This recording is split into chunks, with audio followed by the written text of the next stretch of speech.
Have you ever experienced that feeling when just one careless word can shatter your entire life? That's exactly what happened to me, one small mistake that led to countless unforgettable consequences.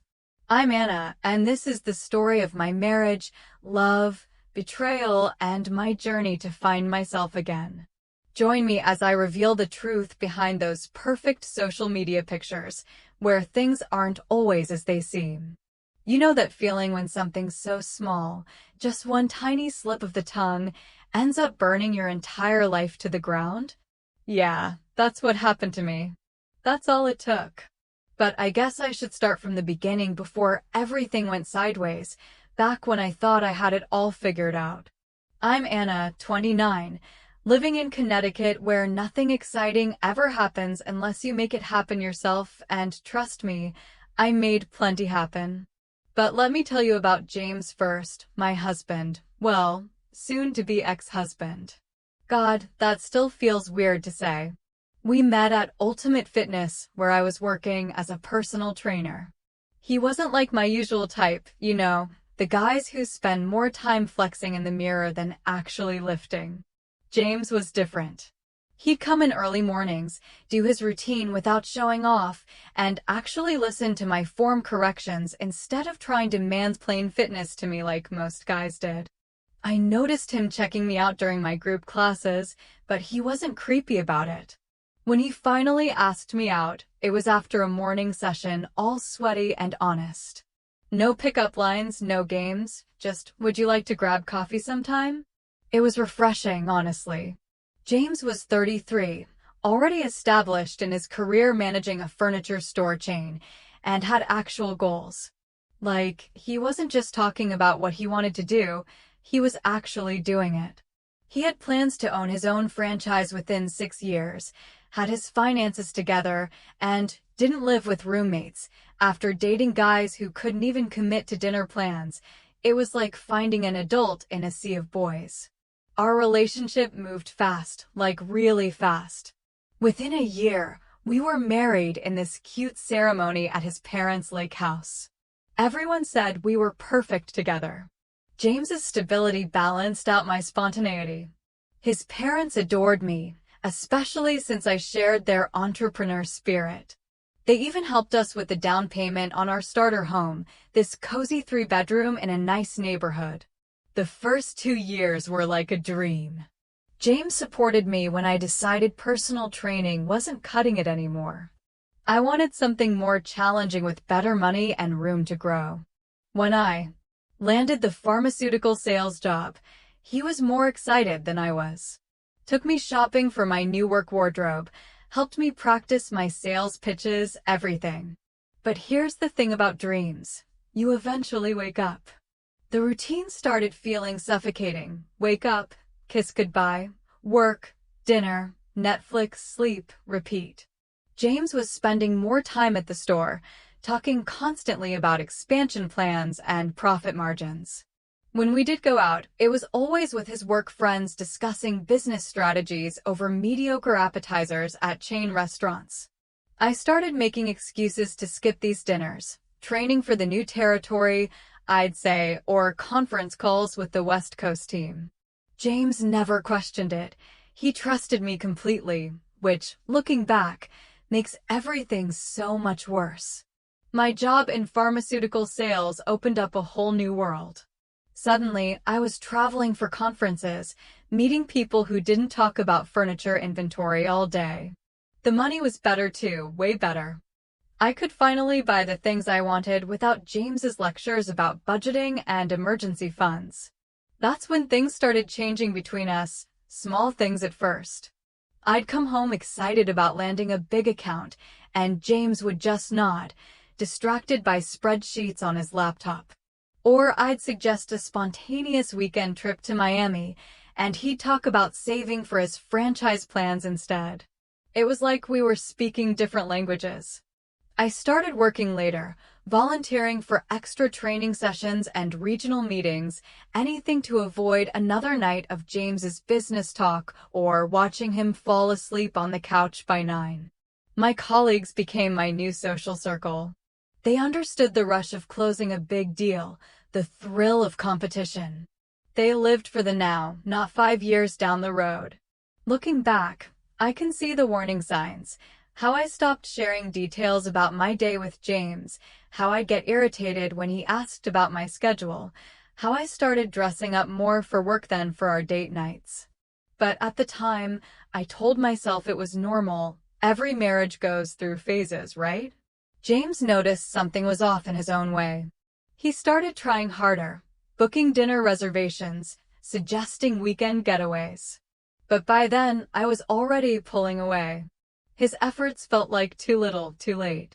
Or maybe I just wasn't giving him a fair chance. It's hard to be honest about that part even now. I remember this one night about 6 months ago when James tried to talk to me about having kids. He had it all planned out, when we should start trying, how much we needed to save, which room would be the nursery. All I could think about was how trapped I felt. The idea of being tied down even more, of becoming a suburban mom with a minivan and soccer practices, it terrified me. That night was probably when I should have been honest with him, told him I was feeling restless, unsatisfied. Maybe if I had, things would have turned out differently. But instead, I smiled, said we'd talk about it later, and threw myself even more into work where things were exciting, where I felt valued for more than just being someone's wife, where I met people who didn't have their whole lives mapped out in Excel spreadsheets, where I met Byron. But that's where this story really begins to get messy. And, trust me, you're going to want to hear every detail of how one single name destroyed everything I thought I had. Byron showed up at our quarterly sales meeting like he owned the place. Regional sales manager transferred from our Chicago office, and honestly, the energy in the room shifted the moment he walked in. He was everything James wasn't: bold, flashy, confident in a way that demanded attention. The kind of guy who wore designer suits that actually fit and didn't come from the clearance rack at Men's Warehouse. The first time he touched my arm during a presentation, I felt like I'd been shocked, just this casual brush as he walked past, but it lingered. James hadn't made me feel that kind of electricity in. I can't even remember how long. After the meeting, Byron held me back to discuss my territory performance, but really, he just wanted to talk about anything, everything. It became our thing, these little moments after meetings. He'd find reasons to touch me, fixing my name tag, brushing imaginary lint off my shoulder, guiding me through doorways with his hand on my lower back. I started planning my outfits around the days I knew I'd see him, trading my usual business casual for fitted dresses and heels that made James raise his eyebrows at breakfast. "You're dressing up a lot lately," he said one morning, not looking up from his phone, just trying to look professional. I replied, checking my lipstick in the hallway mirror, "Some of us can't wear the same 3 suits in rotation." He looked hurt, but I pretended not to notice. Lately, everything about James had started to irritate me. The way he chewed his food, how he'd leave his socks on the bathroom floor, his constant talk about the furniture business. Byron was different. He got me when I talked about wanting more from life than just working and saving for retirement. He didn't lecture me about responsibility. He'd share stories about his travels, the deals he'd closed, the life he was building. Looking back, I should have noticed how he never really talked about his personal life, but I was too caught up in the way he made me feel. Our text conversations started innocent enough, work questions, meeting confirmations, but then they shifted. He'd send me songs that made him think of me, ask what I was wearing to our next meeting, comment on how good I looked giving presentations. I saved his number under Denise from marketing and started deleting our chat history every night. James was working later and later, focused on his franchise plans. Some nights he wouldn't get home until after 9, and I'd pretend to be asleep to avoid another conversation about budget projections or inventory systems. The distance between us grew, and I blamed him for it. In my mind, he was the one choosing work over our marriage. He was the one who'd changed from the guy who used to surprise me with weekend trips to this furniture-obsessed stranger. The real turning point came during a team dinner. Byron sat next to me, his thigh pressed against mine under the table the whole night. Every time I reached for my wine glass, his fingers would brush mine. It was like this secret game between us, this electric current that nobody else could see. When he offered me a ride back to my hotel, we were hosting clients from out of town. I said yes without hesitation. We didn't do anything that night, not really, just talked in his car for hours about everything and nothing. He told me I deserved more excitement in my life, said a woman like me shouldn't be tied down to someone who couldn't match my energy. When he finally dropped me off, he kissed me on the cheek, so close to my mouth it made my heart race. I came home the next day to find James had cooked dinner, his attempt at being romantic, but all I could think about was Byron's cologne, the way his hand felt on my knee, how alive he made me feel. James talked about his day, about progress on the franchise agreement, and I nodded along while typing messages to Byron under the table. That's when the real lies started. Late client meetings turned into drinks with Byron. Training sessions became hours in his office, perched on his desk while he told me all the things I'd been craving to hear. Every touch, every glance, every secret moment pushed me further from James and closer to the edge. I was pretending not to see. I knew what I was doing was wrong, sort of, but in my head I'd already rewritten our marriage story. James was the distant workaholic who'd changed. I was the neglected wife seeking understanding, and Byron was the escape I deserved. It was easier than admitting the truth, that maybe I was the one who'd changed, who wanted something different than the life I'd chosen with James.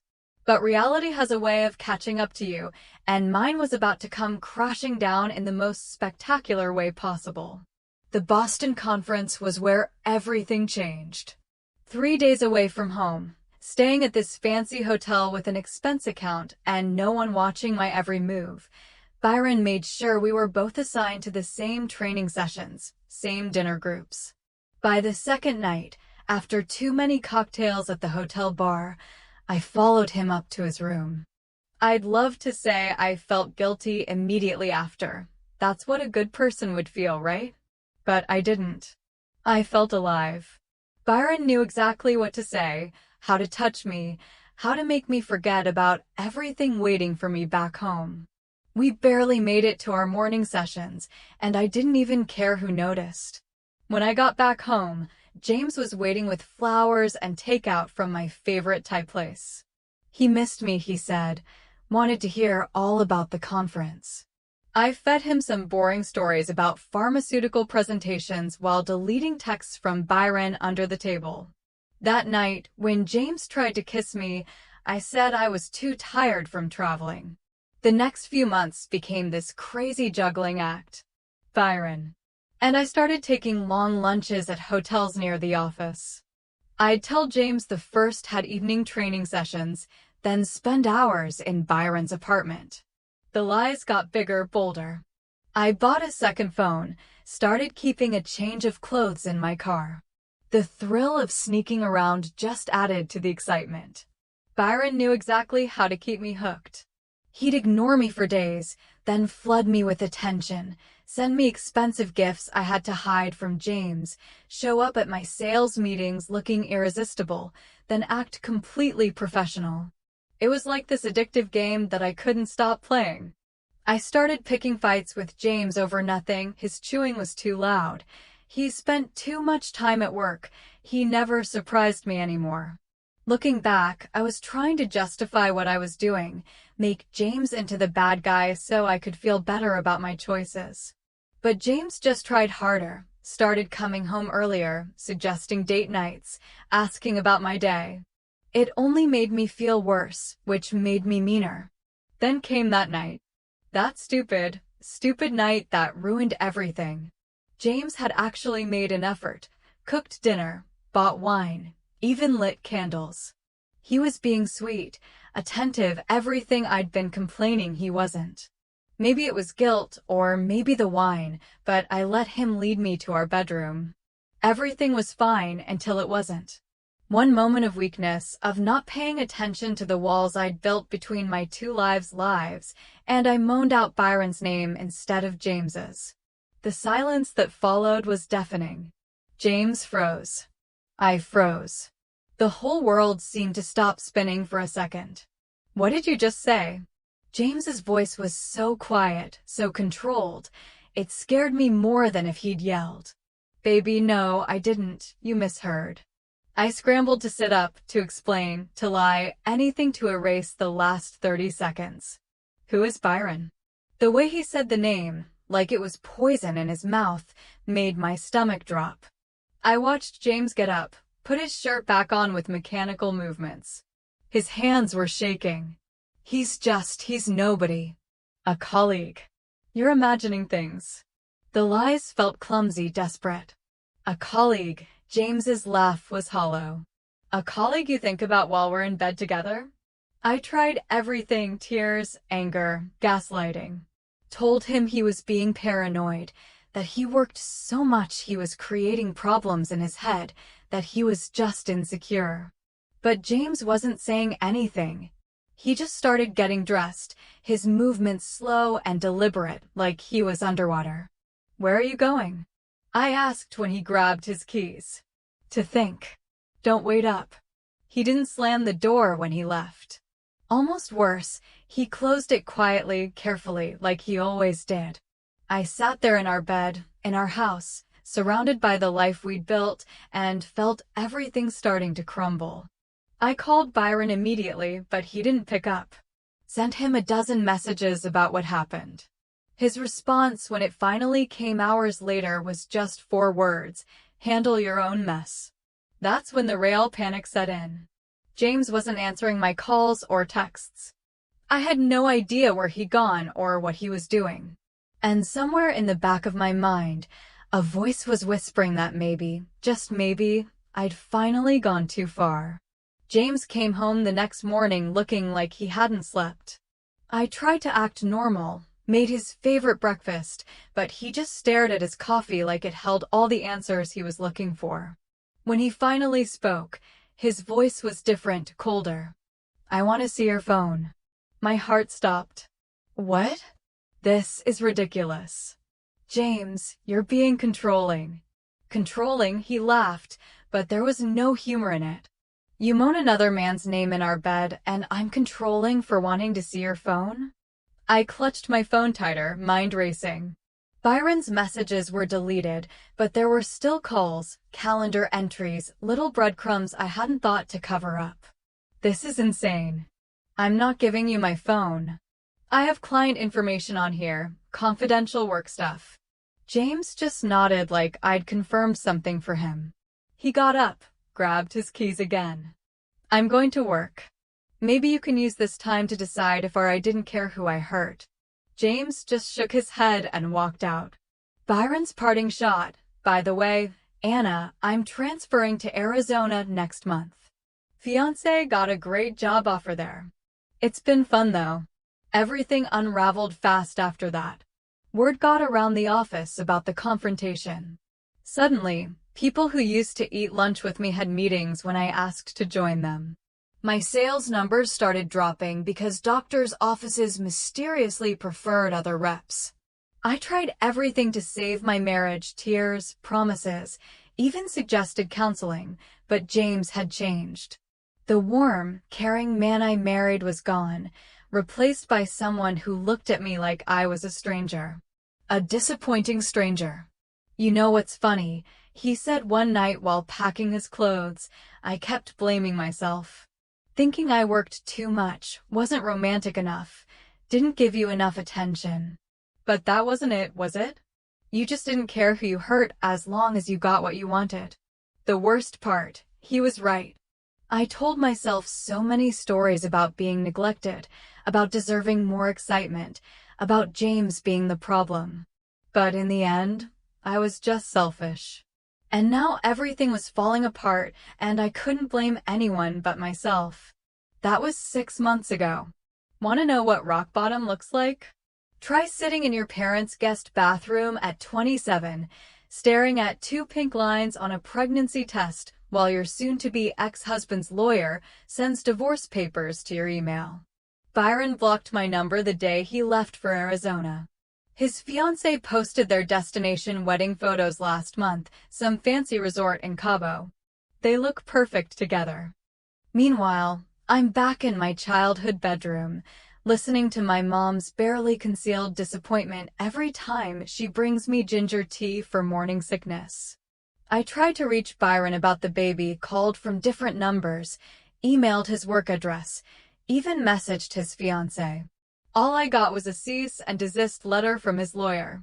Turns out, Mr. Spontaneous and Exciting doesn't want his new wife knowing he left a pregnant ex-mistress behind.